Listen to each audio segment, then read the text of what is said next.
E essa pergunta é de meu colega, o Alisson Bezerra, que tem blog na internet, o blog o Alisson Bezerra, e é editor-geral do portal Mais PB. Ele pergunta agora na tela. O Alisson.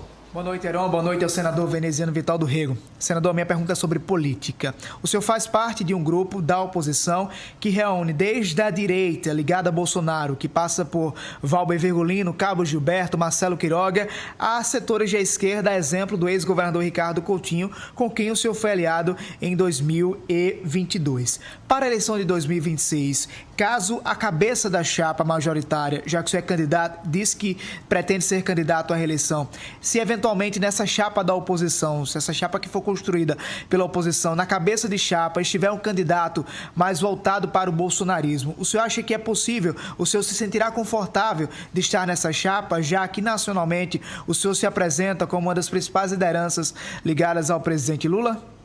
Obrigado, Alisson Bezerra, pela pergunta. O Alisson Bezerra, do portal Mais PB. Senador veneziano. Alisson, um grande abraço. A ti, que saudade de você. Caloroso abraço.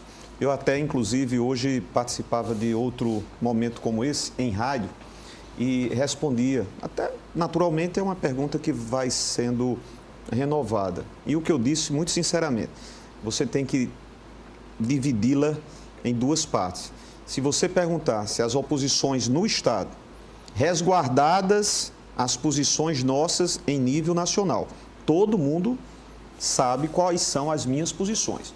Eu sou um integrante do MDB que votou em Lula, que participa por convicção dos novos momentos da recuperação e recomposição de políticas que foram abandonadas pelo bolsonarismo durante os últimos 4 anos do governo Lula, fazendo parte do MDB que sugeriu a participação em 3 ministérios. Ponto 1, para que não haja quaisquer deturpações.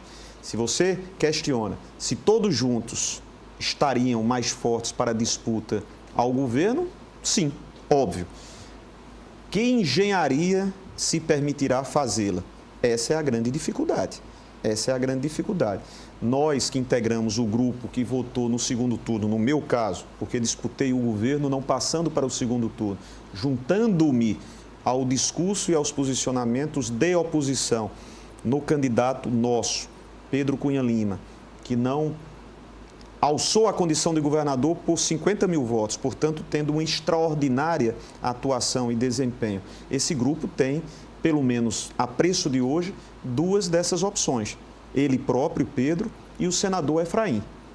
Então, nós trabalhamos com essas opções e outras que, porventura, possam existir. Mas essa engenharia mencionada por o Alisson é uma engenharia um tanto quanto complicada de você edificá-la na prática. O PL aqui não vota, pelo menos nas movimentações, não vota com o agrupamento governista do Palácio da Redenção. Portanto, tem mais chance. Na reunião, a famosa confra da oposição, no final de dezembro, estavam lá lideranças do PL, como Cabo Gilberto, Valber Virgulino, ao lado de vocês. Aí eu complemento a pergunta de Alisson Bezerra. Por exemplo, o ex-candidato ao Senado, o pastor Sérgio Queiroz, tem nessa engenharia política porta fechada ou aberta? Não, não seria eu e não serei eu a dizer veto fulano, veto Beltrano.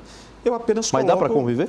Mas veja, é aí onde está a dificuldade, porque você imaginar, muito realisticamente falando, como seria uma composição onde estivessem uma candidatura, vamos lá, de Pedro de Efraim, com 2 candidaturas ao Senado de candidatos nitidamente opostos, vinculados a polos completamente diferentes. Antagônicos.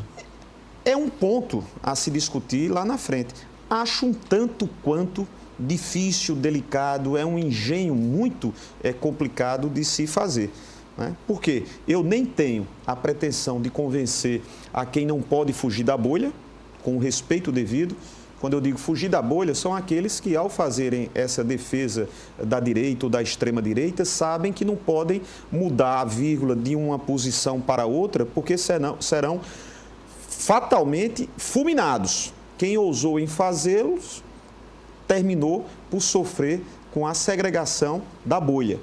Então, eu não vou convencer a quem é anti-vacina, a quem é anti-investimento nas instituições universitárias, nas instituições de formação técnica. Eu não vou convencer aqueles que defenderam 4 anos de ausência de investimentos para as nossas rodovias, para retomadas de projetos, que desenvolveram políticas contra a cultura, desenvolveram políticas contra a ciência e tecnologia. Eu não vou convencê-los, porque eles não deixarão de fazer o mesmo discurso de sempre, porque foi fazendo esse discurso que eles conquistaram um percentual, e um percentual, diga-se, considerável da população.